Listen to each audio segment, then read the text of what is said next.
Good day, how you doing? Today we have a few minutes with Harsh Shahar Esport guys. Taha, Saman, and Fareed have also talked for you in it for 2 minutes. Make sure to watch it. It's so important that instead of part two of the Arsa and Dima training, we've put this up. That's how important a few minutes with Harsh Shahar Esport is, okay? It might be a bit different from the other few minute segments, but it's still in the same category. So set aside some time, put in the energy, watch it. Don't watch it late. For example, if you watch it on Friday, it won't be useful anymore. You'll have missed some of the things in the video. Also, guys, BitUnix is still processing this deposit, and it's definitely happening.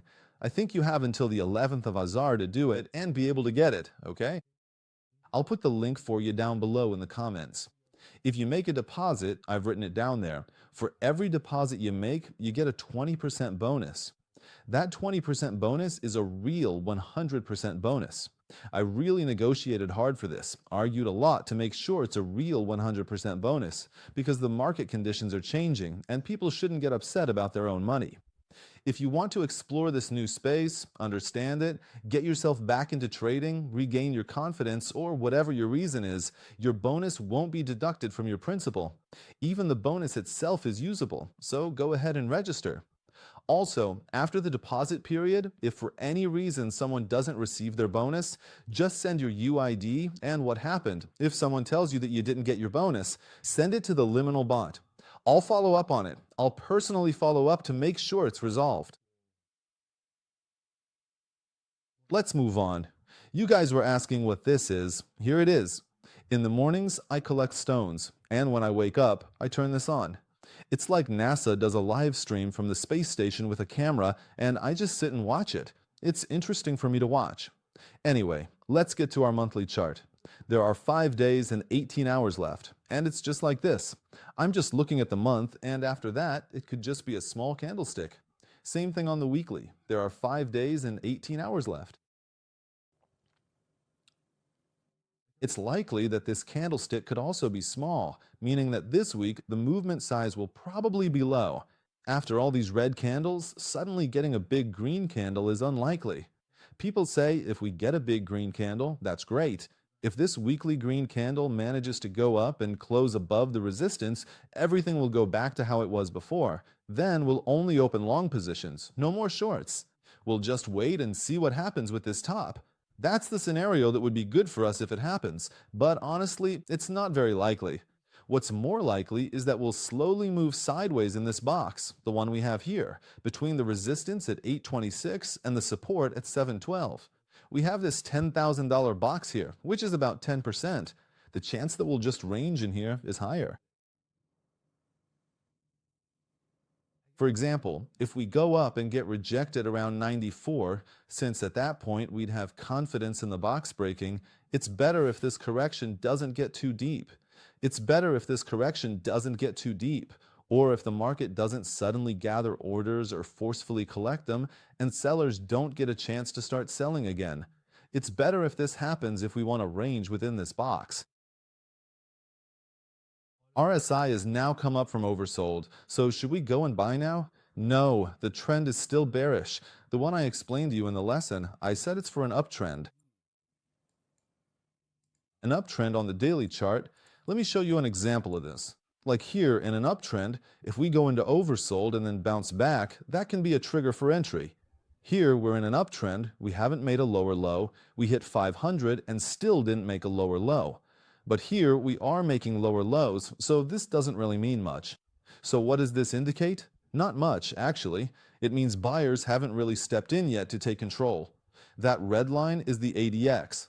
The ADX is showing us that it's still struggling. What does that mean? It means there's a chance we'll just go sideways for a while until these indicators reset themselves. That is, the positive DI comes up and the negative DI goes down. And if you haven't seen the lesson on how to identify these lows with the DIs, go watch it. We don't identify all the lows with just this. No. What did we see? We saw a single engulfing candle on the 15-minute time frame, and with that 15-minute engulfing candle and the daily ADX and DIs, we figured out that this could be a bottom, and you could use RSI to profit and close your positions well. And in short positions, it's better to take profit quickly. All of this came from just these two signals. So spend time learning candlestick patterns and volume because you need to know both to really understand. And go learn about the DIs so you can use them here. For example, if the only time frame you're allowed to open positions on is the daily, and you wanted to do something based on this RSI and this chart and these DIs, for now you should wait. For now, you shouldn't do anything. Don't open any positions until the chart settles a bit. Let the structure form. What about on the 4-hour chart? What's the condition for the 4-hour chart? When these get reset, if you pay attention, every time it gets reset, like here, like right here, like here, the chart goes into a range. Except for this level, which happened quickly. Again here it ranged, again here it ranged, again here it ranged for us, again here it ranged for us. Now the same thing is happening, so it's likely that we'll see a bit of ranging on the 4-hour time frame as well. When can we tell that a move might start in either direction? Just the start of a move. When could that be? When Bitcoin's volatility drops, when volume decreases, when the size of the candles gets smaller, when volatility goes down. Look, right here, it's basically screaming at you. Look at this. How else should it tell you, hey, I want to make a move? Small candles, low volume. Then a single green candle comes in with volume, and right after, they pull it back down with a red candle. This is basically them saying, we want to make a move. Plus, the overall trend is bearish, so the chance of a downward move is higher. When it's ranging here, you're oversold level, so it won't go the other way. It just stays right here. The body is up here, and this level is really sharp. Sharp moves come from here. So now it means we should expect the market to range for a bit. In my opinion, we need to be ready for that and have a scenario in mind. And when we have that, what happens next? If we want to open any position, whether long or short, we should be careful not to set a wide stop loss so that it hits our risk point quickly and we can secure profits faster and act more quickly. For now, since we don't have an increase in volume, it makes sense. The trend is strongly bearish, but the candle is moving upward. Still, we don't see a significant increase in volume. Now, in these last two candles, the volume has gone up a bit, but it's not important unless the next two candles also follow through. If the volume increases significantly and your red candles move in that direction, then it would be different. So at this moment, there aren't many buyers in the market. There aren't many people supporting an upward move. Let me tell you about RSI here as well. We have a bottom here, a bottom at this level that is formed, which could become a trigger for a short move. On the RSI, we've also formed this bottom here. If our RSI comes down and breaks this, but the price doesn't break this bottom, then what does that mean? It means the momentum of our drop compared to this level is higher, so the probability is that if the RSI moves down faster and does not respect this bottom and breaks it, if the RSI goes below 42 before the price drops below this level, then that's something to watch out for. So pay attention to the RSI at this level. Now your oversold level has become 42, not 30 anymore. This is the same range I was talking about. When these two come together, when these two meet, we start to see a low volatility range. Except for that move, which I do not want to call abnormal, but it's not exactly normal either. Yeah, we've been ranging with low volatility, almost no positions, almost no positions. For example, if you looked at the top 10 yesterday, I do not know, XRP was here, you could have opened a long position. ETH, if you were really following it, no, ETH was not possible. I cannot really count these as setups. If you could even open a position on XRP, maybe solo you could do something. So after analyzing the top 10, did I open any positions? No, I did not. No, I did not open any positions. It did not make sense to me at all. It's just not the kind of move I like right now, so I do not even want to get involved and open a position. From here to here, it's coming, but the volume is decreasing, meaning sellers do not really want to sell right now. No, that's not correct, to say that sellers want to sell right now. The next point is that the market is moving during US hours. This is around 4:30. At that time, pay a bit more attention to the volume. Right now, it's okay if the volume is low. Right now, it's okay if the volume is low. Check the US session. If, for example, it keeps ranging here and then starts a downward wave with increasing volume, you can open your short position earlier. Not just because the RSI triggers it, but if it moves up here and there's good volume, and then it comes down here and volume decreases, that's fine. If we get rejected here and there's no increase in volume, the result could be that it comes back to test this level again, 82,953. Now, if this test here happens with increasing volume, the first risky position that could make sense is the one you can take with, because we know the ADX is turning downward, so keep your stop loss tight and take profits quickly. Take profits quickly, as fast as possible. I'm not going to force myself to open a position here. If it's perfect, I'll open it. If not, I won't. If a candle forms and hits just up to 93 and it's perfect, meaning there should be an increase in volume and the next candle should settle properly for me, giving me a tight stop loss and being perfect, then I'll take the position. If not, I won't open the position. Okay? All right, so let's say, just in case, from here, like I mentioned before, this is a good trigger for them, a move downward. If it starts dropping from right now, what should I do? I wait for the RSI to confirm, I wait for these signals to line up with the candle and everything else. I need confirmation that the downward momentum of this wave is stronger than this previous wave, or the one before that. I need to see that. On the 1-hour chart, the move should be bigger than this wave.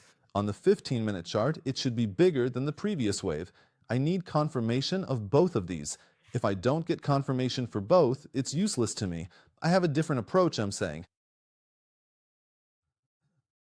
In the same time frame, what is the core of Bitcoin doing? Nothing. Sideways movement. The rest is just an annoying sideways range.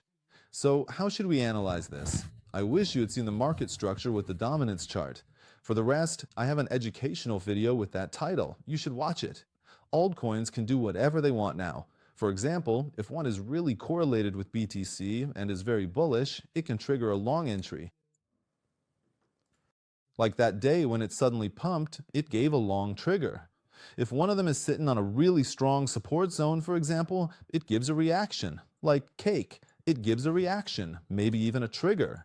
But right now, this risk to reward just isn't there. Because I took a quick look at this. I didn't open this one because the stop loss was way too big, and after that, it didn't give me any candle signal either, so I was right not to go in. But the coins move on their own. For example, Zen here is holding a support level, and up above, it's facing resistance. Zen here is dealing with a support and wants to break through it. Sand, for example, is ranging. On the 4-hour or daily chart, it's moving in a range. For instance, this one is also ranging. Our friend Azadeh is getting rejected from this important resistance zone. Right now, the new altcoins are behaving just like Bitcoin, so keep that in mind because of the dominance. You can wait for a position line, but if you come here, for example, to whiff, this one is showing a higher move, so you could look for a short position. So don't get too fixated on just Bitcoin. For example, with BCH, you can wait for 562.6 to break, then open a position line. What about this short? For these, you just need to catch one of them, so pay attention. Dominance is telling us that as a trader and analyst, you should spend a bit more time, and if you do, you'll make more profit as well by putting in that extra effort. Total is still at 3.25. That's the label where some things need to happen or change. 4 is pretty much set, but let's not talk about that now. Total 3 and 4 have gone up, moving in a range. This is like BCH. This is like QI. These aren't low-cap coins. In total 3, they make their impact. If you've made it this far in the video, don't forget to like. Don't be lazy. Hit the like button or I'll be upset with you. Like the video. Give me a bit of energy. Let's also take a closer look at the support levels and see if they're even important. Total's daily chart doesn't have anything special to say. The daily is bearish, the 4-hour is still bearish, but on the 1-hour there's been a leg up. If it forms a higher low here, it could trigger a move upward. On the 1-hour, you might be able to do something here. Total 2 is just like Ethereum's chart, exactly the same, so you can analyze it the same way. Why did these become copy-paste? Because pretty much the rest of the coins aren't doing anything. What was this one? There's a certain level, a specific area where the price comes here. If it makes a lower high and breaks it, that's your trigger. But if it doesn't make a lower high, then there's no trigger anymore. So this support isn't important here. Why? Support would have been important, but now there's no trigger anymore, so it doesn't matter up to this point. Let's talk about this. Tell me, what does a small candle with high volume mean? Those of you who watch the candle and volume video, what does a small candle with high volume mean? What does that show you? Why is this particular candle actually even worse than what we would call a bluff candle? In fact, for an uptrend specifically. It shows just how strong and numerous the sellers are here. So much volume has been traded, so much buying volume, and yet with all that, the candle barely moved. That means there are a lot of sellers here.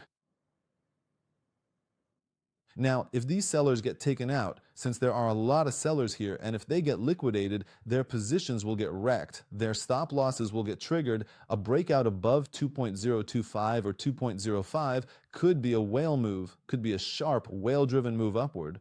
So if it looks like it's going to break above 2.025 or 2.05, I personally pay attention so I can open a position. I might even set a stop buy order just because of this exact candle. I might even set a buy order just to see if it gets close to that level and the volume increases. If it gives even a 2.5% slippage, if it doesn't give any slippage at all,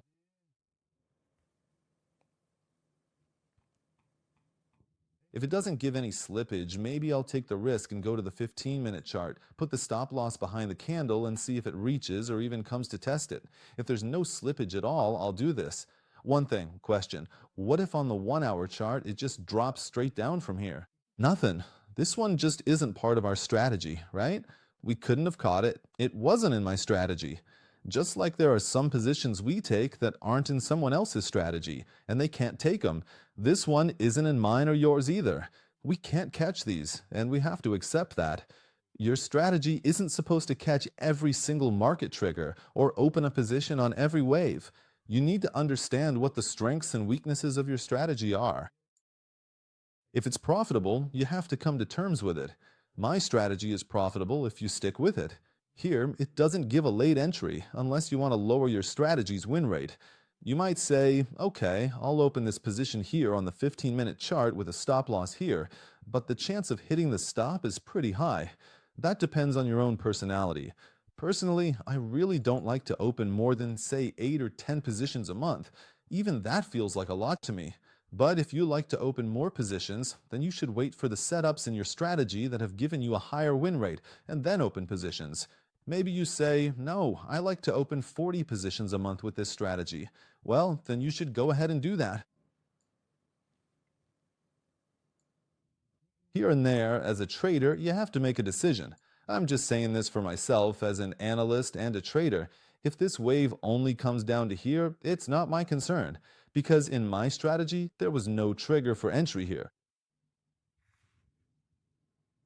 It's only important to me if it comes here and tests this area once, then it gives that entry trigger. It gives that entry trigger. Here it doesn't, and in Ethereum it doesn't either. Now, for example, if I go over here, come to Zen, yes, Zen here gives that entry trigger. I don't want to open a position in Ethereum. I want to open a short position, so I take the position on Zen. Now I have to see if the account gives me the right trigger. I have to check the order books and all that. These are just confirmations that this is a good level to open a position. Now let's see if it gives the trigger or if something else happens. Okay, this was a really important topic that I talked about. You see, there's no USDT here anymore. All right, so you reacted to that, but this, no, it's not called a widget or anything. For now, it doesn't have any special name. It's really just been 4 hours. And here, we need something a bit lower than this ceiling. If it breaks through this lower ceiling, the story gets even more interesting. Honestly, the story gets even more interesting.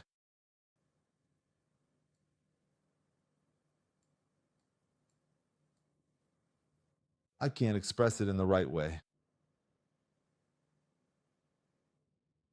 For now, it doesn't give me a trigger to enter. Honestly, even if we look at all four together, for now, even if I put this one here, if we put this here and set two rejections from this level, let me put it this way. Any lower ceiling below 6.354 will cause 6.110 to become a self-aligned trigger. That's a better way to put it. Thanks for staying with the video up to this point. Don't forget to like the video and turn on notifications. Have a great day or night.